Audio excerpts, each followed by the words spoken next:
দেখো সবাই, আজকে আমরা শিখব ডু ইউ ভাব দিয়ে বাক্য গঠন করব ইনশাআল্লাহ।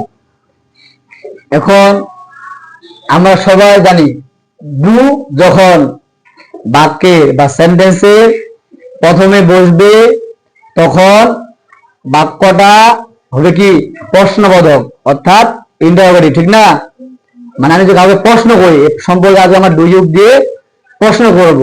এখন আমরা সবাই যেমন ডু ইউ হ্যাভ ক্যাট, তাহলে তোমার কি বিড়াল আছে। ডু ইউ হ্যাভ ক্যাট, তোমার কি টুপি আছে। ডু ইউ হ্যাভ ড্রেস, তোমার কি জামা আছে। ডু ইউ হ্যাভ বল, তোমার কি বল আছে। ডু ইউ হ্যাভ ওয়াটার, তোমার কি পানি আছে। ডু ইউ হ্যাভ লাইট, তোমার কি আলো আছে। ডু ইউ হ্যাভ মানি, তোমার কি টাকা আছে। ডু ইউ হ্যাভ টাইম, তোমার কি সময় আছে। ডু ইউ হ্যাভ জব, তোমার কি চাকরি আছে। ডু ইউ হ্যাভ বাইক, তোমার কি সাইকেল আছে। ডু ইউ হ্যাভ চেয়ার, তোমার কি কেদারা আছে। কেদারা চেয়ার অর্থ কি রে? কেদারা। আবার